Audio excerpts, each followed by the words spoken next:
Hello everyone, DJ here.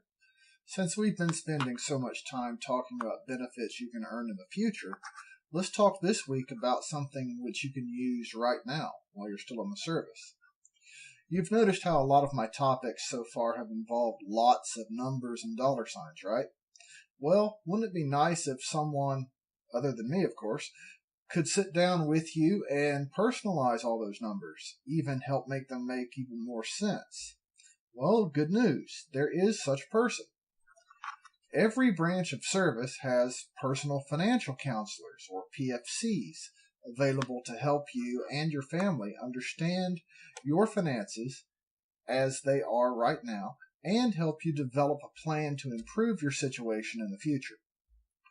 I have worked with several of these individuals over the years and have seen firsthand how valuable a resource they can be. Though they may have different job titles, they all have relevant education and experience which can help you out. These are civilian professionals contracted by the military from different companies. The National Guard, for example, uses Zeiders Enterprises. These companies vet the counselor's qualifications and manage their assignment to various locations. All PFCs are certified financial planners, or CFPs, or chartered financial consultants, CHFCs, or accredited financial counselors, AFCs, or some other variant within the financial consulting profession.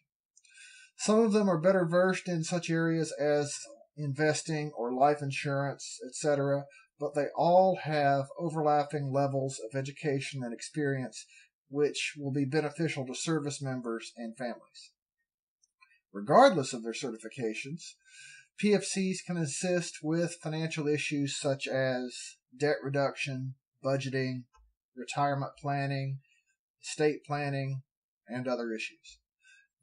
Of course, I'm not going to try to list the full range of services they can offer. There is much more these people can do for you than what I can list in a short video. Let's go over some of the education these people have.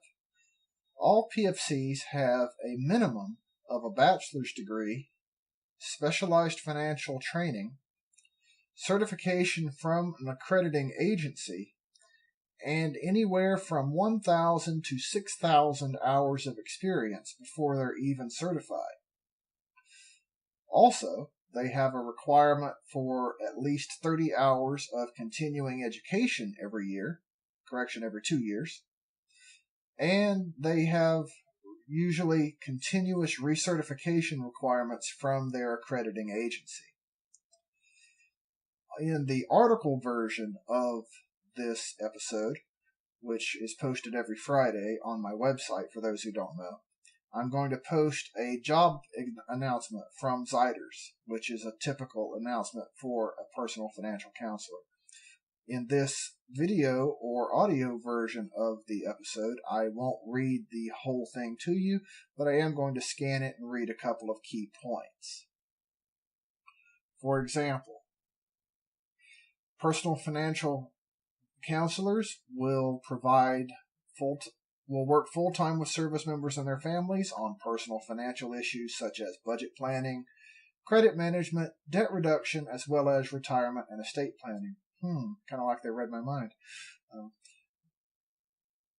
The majority of service members and their families will require financial counseling and education to assist with establishing a basic level of financial literacy. And that's exactly why I'm recommending these people to you now.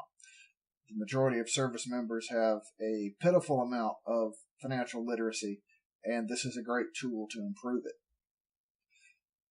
It will teach financial literacy, good financial behavior and habits, long-term financial planning to include retirement planning. That's why we're here. And a few of the other responsibilities that I will note is teaching members how to establish, monitor, and protect credit, educate and counsel service members about retirement systems, provide education on personal budget and financial planning to reduce, eliminate, and avoid debt, teaching service members money management techniques, assist with tax planning, teach service members how to save for emergencies, and a full range of other financial services. They will also provide face-to-face financial counseling, financial briefings, and resource tables at events. As I said earlier, these financial planners have a minimum of a bachelor's degree as part of their requirement, and in the case of this Zyder's job announcement, they have a minimum requirement of 2 years of experience in financial counseling or education. Also must have a national certification, have demonstrated experience with certain other bits of software, and pass a criminal background check.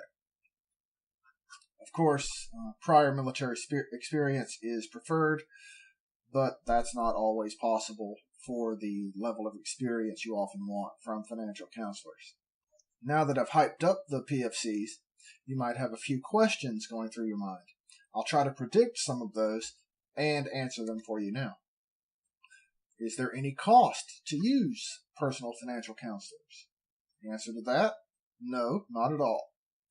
While financial planners can charge as much as $150 per hour or even an initial flat fee of around $2,000, personal financial counselors are available to you at no cost.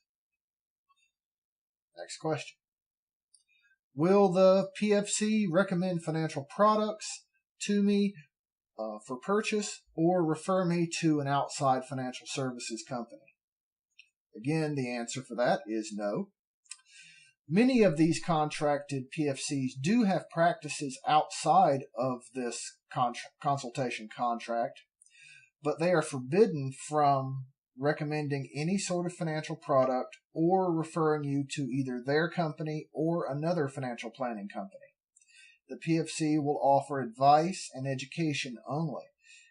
If you choose to make use of a financial planning company in addition to consulting with the PFC, that is, of course, your prerogative. It is not something that the PFC will recommend. Most importantly, how can I find a personal financial counselor? For the National Guard, that's pretty easy. The PFCs are usually attached to a state's family programs branch.